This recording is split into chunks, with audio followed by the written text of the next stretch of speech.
যশোর যাচ্ছেন প্রধানমন্ত্রী তারেক রহমান।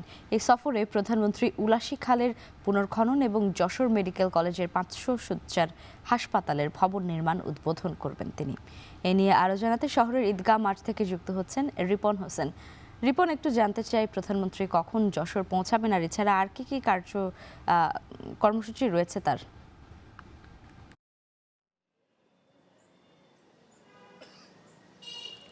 সকাল 10টা নাগাদ যশোর বিমানবন্দরে এসে পৌঁছানোর কথা রয়েছে।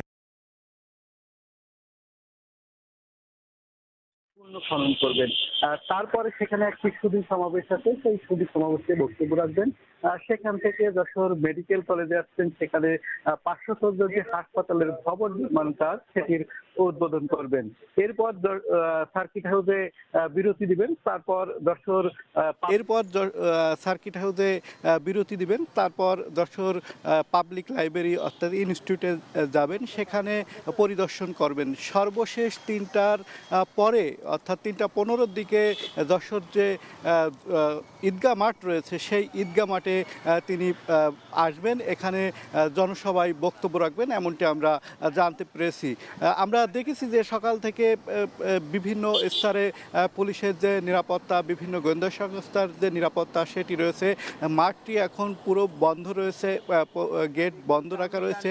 নিরাপত্তার সাথে বিভিন্নভাবে কিন্তু কাজ করছে যারা এখানকার কাজে নিয়োজিত রয়েছে। পাশাপাশি আমরা দেখেছি যে শহরে কিছু ফেস্টুন টানানো হয়েছে এবং সেই ফেস্টুন টানানো রয়েছে, এবং যদিও খুব বেশি যে সাজসজ্জা রয়েছে তেমনটি বলা যাবে না, কিছু যে ফেস্টুন সেগুলো টানানো রয়েছে। তবে তার একটা প্রধানমন্ত্রী পূরণের জন্য বক্তব্য রাখবেন এবং তিনি প্রতিশ্রুতি দিবেন যশোরকে বিভিন্ন উন্নয়নের জন্য যে প্রতিশ্রুতি সেটি দেবেন।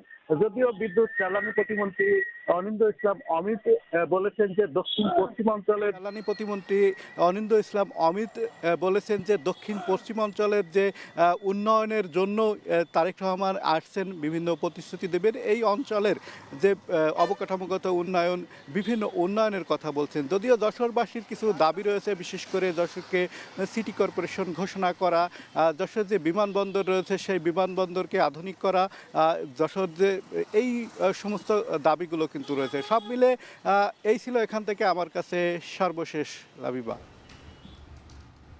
আজ যশোর যাচ্ছেন প্রধানমন্ত্রী তারেক রহমান, আর সে খবরই জানাচ্ছিলেন রিপন হোসেন।